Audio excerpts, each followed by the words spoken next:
Bonjour, nous sommes le mercredi 17 juin 2026 et le sujet est les 10 ans de la gamme Ryzen de AMD. Et à cette occasion, AMD relance le AMD Ryzen 7, donc haut de gamme, le 5800X3D pour plateforme DDR4. Comme on peut voir ici, il est sorti il y a 4 ans, c'est une nouvelle réédition et il coûtera environ 349$.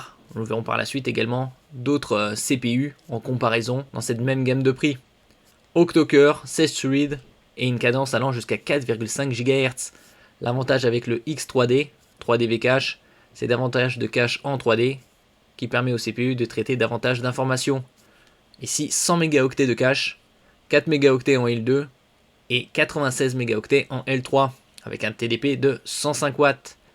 N'oubliez pas de vous abonner pour plus de news sur le monde de la high-tech ainsi que les bons plans, également sur mon Twitter et en description sous toutes mes vidéos. Vous pouvez les retrouver dans mes playlists et voir mes articles sur mon blog.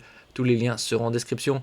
N'oubliez pas de mettre un j'aime, un commentaire, de partager, de cliquer sur les liens en dessous de mes vidéos pour soutenir la chaîne. Comme on peut voir ici, la date d'arrivée c'est le 25 juin, donc dans un peu plus d'une semaine. Ici la comparaison par rapport à d'autres CPU AMD Ryzen avec architecture Zen 3. Le AMD Ryzen 5, donc moyenne gamme, 5500X3D, 5600X3D, on va plutôt comparer au 5700X3D, qui est un Ryzen 7. Donc octo-cœur tous les deux, fréquence de base 3 à 4,1, tandis que sur le 5800, on est sur du 3,4 de base, et ça va jusqu'à 4,5.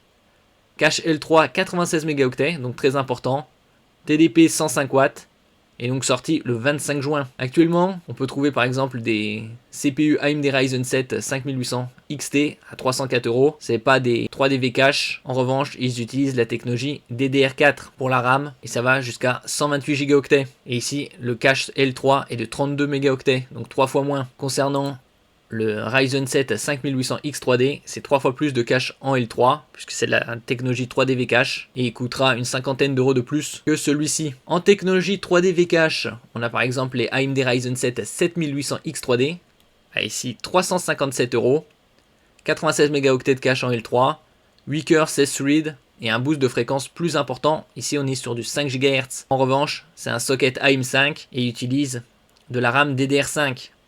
On a vu au cours de ces 9 derniers mois une envolée spectaculaire des prix de la RAM DDR5, DDR4, de plus de 200, 300, 400% selon les modèles. Et ici, un CPU plus récent, le AMD Ryzen 7 9800X3D, un peu plus onéreux, à 421€ au lieu de 450, avec une fréquence en boost de 5,2 GHz et toujours 96 mégaoctets de cache en L3. La prise en charge du PCI Express 5, DDR5 jusqu'à 192 gigaoctets, avec un TDP de 120 watts. Concernant la RAM, il y aura des hausses de prix en 2026, 2027, peut-être en 2028, il y aura une baisse. Donc est-ce une bonne affaire? Relativement plus onéreux que les CPU des gammes 5000 sortis il y a quelques années. Par exemple 5700X3D, assez similaire, à l'époque coté 250€. Compte tenu de l'envolée des prix des composants, ça reste une bonne affaire en termes de socket AM4 et pour la DDR4. Merci pour votre écoute et à la prochaine.